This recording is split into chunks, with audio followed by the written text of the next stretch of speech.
Alright,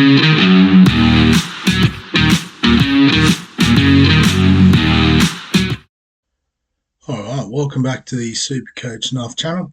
In this video, we're looking at wide receivers on the tier list for NFL Fantasy in the 2024 season. They say 2024, it goes over into 2025, but they call it 2024. So, for those that were wondering about that. So, with the wide receivers, it's always an interesting category.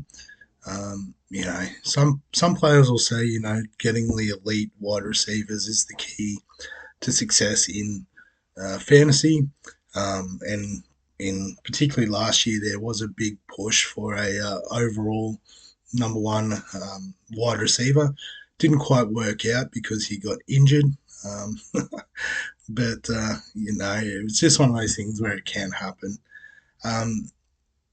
So while, obviously it is worthwhile looking at the elite options, and you do want to try to grab one if you can, you can find this is the position where you get a lot of sleepers, and it's generally because teams will usually line up with 2 or 3 wide receivers on the field.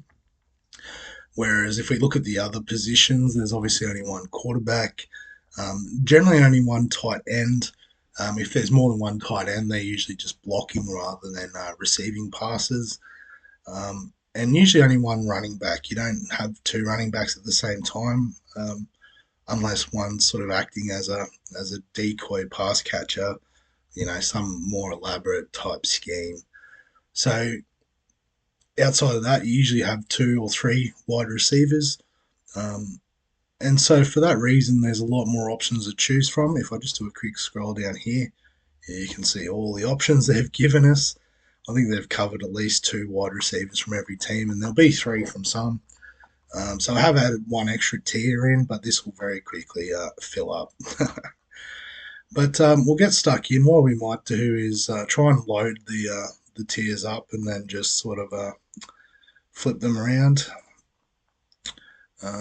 So CeeDee Lamb will be in the tier. Who else we want? Jamar, of course, Jefferson, and who am I missing? Tyreek.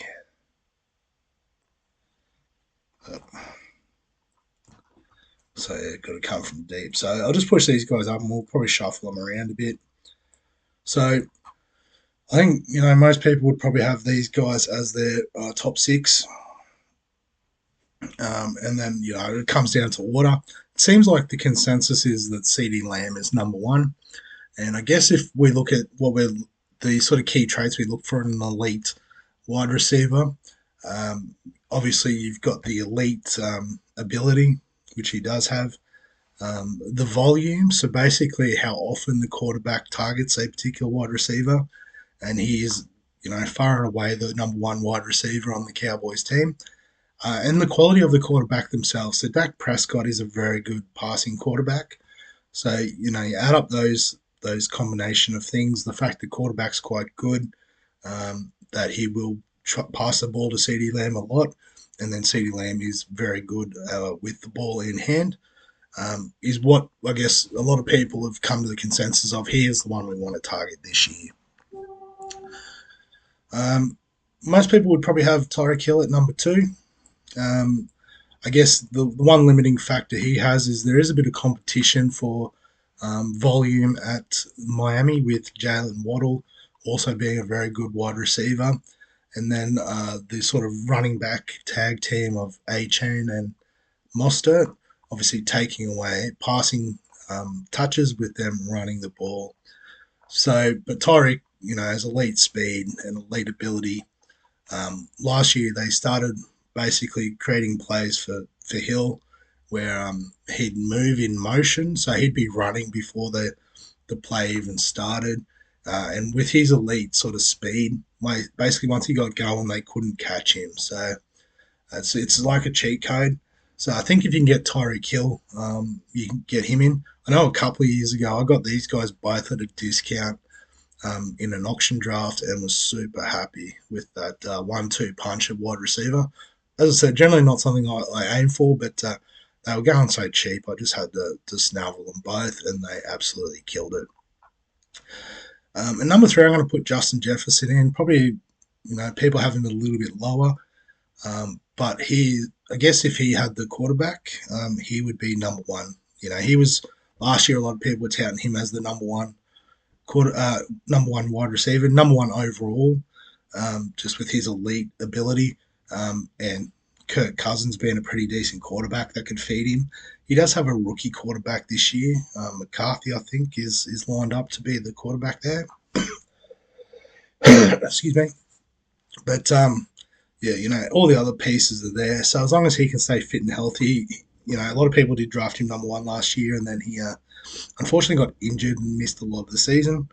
But if he can stay healthy, I think he is definitely elite, and wouldn't be surprised if he did end up number one, despite the quarterback maybe not being as highly touted as others might have. And number four, I'll put Ja'Marr Chase in there, sort of, very much in the same category as CeeDee Lamb, elite wide receiver. I did get him in his rookie year, my first year of playing. I know I talked about this little anecdote in the running back video, but I had Christian McCaffrey, Jonathan Taylor, and Ja'Marr Chase, and Jalen Hurts, and just stormed the competition. It wasn't even fair. So, he's elite. The only issue is he does share the workload with T. Higgins.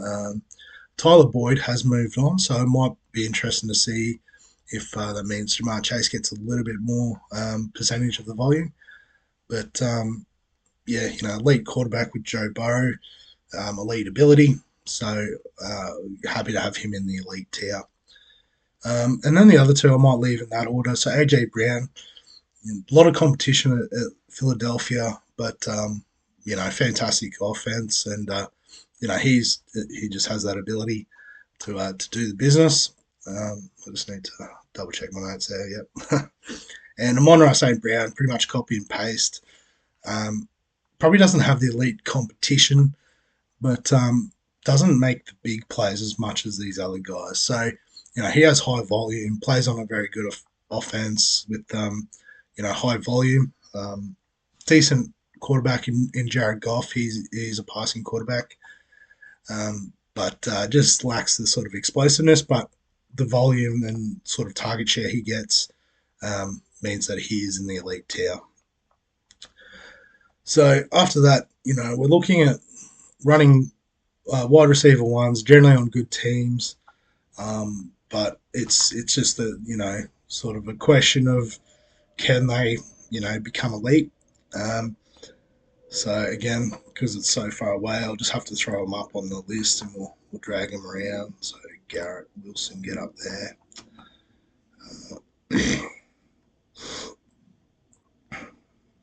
Marvin. Who else? Yeah, let's go. Olave.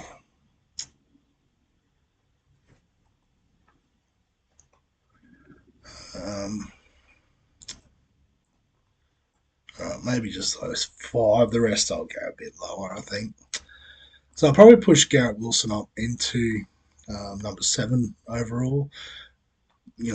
Haven't been able to quite see what he's been capable of. Similar to Breece Hall, who we talked about in the last video, was without the key playmaker being Aaron Rodgers last season. So with an upgraded quarterback, clearly the wide receiver one there in New York. So I think he finally has the opportunity to elevate himself into the top 6 category. But assuming everyone's fitting well, I think he'll comfortably be top 12. After that, it's sort of hard.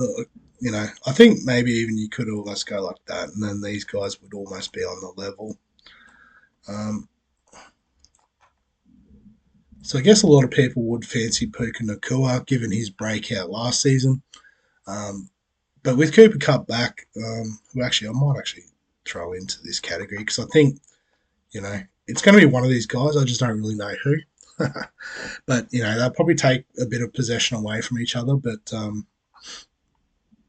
think if you can get either one of these guys in your draft, you'll be doing okay. Drake London, so a bit of an upgrade at the quarterback position, same as Garrett Wilson. I probably just got London slightly below Wilson on talent, but he's the clear wide receiver one. Should get a lot of the ball and hopefully can do a bit with it. Olave is the same. Quarterback's a little bit iffy. Derek Carr is mid pack in terms of passing ability, but no real sort of competition for targets. Maybe other than Alvin Kamara, who I do like at running back, but clear and away wide receiver one at New Orleans, and Marvin Harrison Jr. So the first rookie on this list. So drafted to the Arizona Cardinals, who will have Kyler Murray back. So he usually does have a target that he prefers. Used to be a Hollywood Brown previously, but I think he'll just go straight in and probably look to be the wide receiver one. So it's a bit of a gamble being a rookie, unknown quantity in the NFL, but everything sort of points to him being pretty good. So Cooper Kupp, I just talked about. He was a beast in the past. Like S tier. It's only because he's sharing with Nakua now that he's not back up there, but has that elite tier ability. Just needs the elite tier volume. One more name I will throw up, and again, it's mostly because there's no one else left at the team, but Malik Neighbors, another rookie.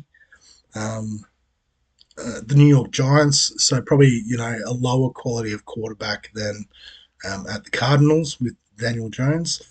Or is it Mac Jones? I always get those two confused. Whoever it is, anyway. Daniel Jones, I'm pretty sure. Danny Dimes. But I think he's going to be the clear wide receiver one. They'll try to give him as much chance as possible. So, it might be a bit generous, but got a lot of people to fit in here, so trying to make some room in these lower tiers. So after that, we'll start looking at the players that are good but probably have to share a bit of the ball. One player that's highly touted is Brandon Ayuk from the 49ers. So he does also have competition from Debo, and I'm not sure why people have Debo so low. I've just got to have a look on the notes here. I think it's just injury concerns, but I might even throw him in there too. Excuse me. So, Brandon Ayuk's probably the traditional wide receiver on the team, so he has the upside with the big plays. Debo is almost like a bit of a utility, so even though he's a wide receiver and is like listed as such, he can run the ball. One of the few wide receivers that will have running stats at the end of the game. Just does whatever he can for the team. So I'll throw them both in the B tier. I'm pretty comfortable with that. After that, who else? Can't find anyone on my list here. I'll just go by the order they've got them, I suppose. So Jalen Waddle, I talked about a little bit earlier, sort of, in duo with, in tandem with Tyreek Hill. They're at the Dolphins. If he was on a different team where he was the wide receiver one, he would definitely be higher based on ability. But it's just that sharing of volume that costs him.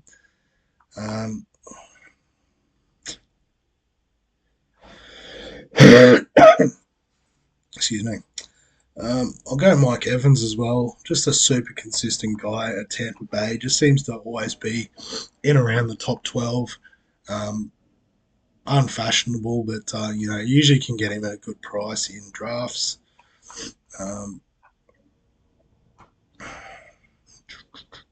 Okay, let's go. We'll go a couple of the Texans. Where's the other guy? Nico Collins. So Nico Collins and Stephon Diggs. So Nico Collins was, another rookie that broke out last year. on the Texans alongside CJ Stroud. Tank Dell, another rookie wide receiver, he'll probably appear down here. But they have traded in Stephon Diggs, who, was elite at Buffalo alongside Josh Allen. So again, got them on this tier just because we don't know which one will push up. Watching preseason will give us a bit more of an indication. So you'll probably start to see like a bit of a split with these guys I've got on the same tier. It just depends on who's getting the looks on any given week. I've got to scroll down to the other list. So the likes of Devonta Smith. I should probably just start going on a different tier at this point, I guess. Like Devonta Smith, T. Higgins. So wide receiver twos on their teams. So behind AJ Brown and Jamar Chase, but both very capable. And, with the quarterbacks, both do get work from time to time. Michael Pittman. So another example, itchy nose, excuse me, of a clear wide receiver one. Probably just with Anthony Richardson, he is a bit more of a running type quarterback, so it just means the volume may not be there. But a very good wide receiver too for your teams. Who else?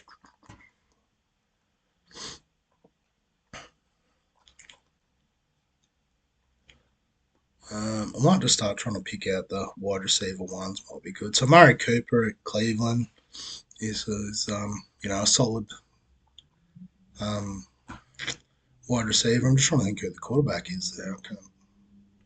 Deshaun Watson. So decent quarterback, but C tier is about right for him. DK Metcalf, number one at Seattle. DJ Moore will be an interesting one. Number one at Chicago with Caleb Williams, the number one overall draftee this year at quarterback. And the Bears did bring in a couple of big guns, Keenan Allen being another one. Excuse me. Can't even see him on this list. Keenan Allen, there he is. So, it might be interesting to see how they work alongside also Rome Odunze, the rookie wide receiver. So the Bears went sort of hard in the offense with their top two draft picks. So it might just be they have to share a bit, but DJ Moore probably has the upside. Keenan Allen's that more reliable type option. Just throw him in there. Christian Watson's wide receiver one, but probably hasn't shown that upside. Deontay Johnson's one I'd be keen on pretty deep. A bit of an upgrade for Bryce Young there at Carolina. Didn't really have the out and out wide receiver one. They had Adam Thielen, was probably the wide receiver one there last year. So definitely an upgrade with Deontay Johnson, which then reminds me that George Pickens would be in that conversation too. With Johnson gone, Pickens becomes the sort of alpha at the Steelers. As we talked about with Harris and Warren, the running backs, an upgrade at quarterback sort of means good things for Pickens. Cortland Sutton, wide receiver one at the Broncos, but rookie quarterback, so I'll be interested to see how he goes. I'll just start throwing a few on here. We can shuffle them around, I suppose. But Hollywood Brown, you'd imagine would be the wide receiver one sort of target at Kansas City, but as we've talked about previously, Pat Mahomes is famous for just spreading the workload around. So he'd have the most upside, I would have thought, given he just is quick and goes straight up the field. But definitely, would be a key target. What else we got here? Anyone else I've really missed? No, after that, it's just the sort of same guys I'm talking about.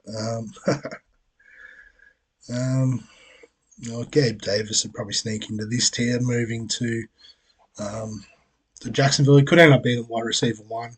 Has been stuck behind Stephon Diggs in the past, so it'll be interesting to see how he goes.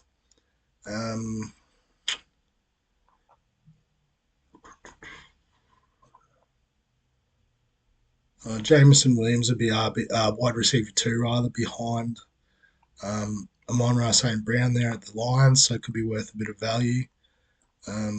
Copy and paste for Jordan Addison behind Jefferson at the Vikings. JSN and where is he? Tyler Lockett. Excuse me. So I guess they have three options at Seattle. DK Metcalf's probably number one, so I'll probably put JSN just above Lockett, but pretty close there. Calvin Ridley would be an interesting one moving to Tennessee, but I've actually got, if I can find him, DeAndre Hopkins rated above him. I think Hopkins will be wide receiver one at Tennessee. Ridley will be wide receiver two. It's probably more just the quarterback quality that's lacking there. Chris Godwin's definitely up here somewhere. Could even push up into C tier. Curtis Samuel should be the wide receiver one at Buffalo, so Josh Allen's main target, which is a nice place to be. Anyone else stands out? A few people might be keen on Rashee Rice. There's a bit of a off-field incident to work through there. Tank Dell is probably worth a look in a lot of teams.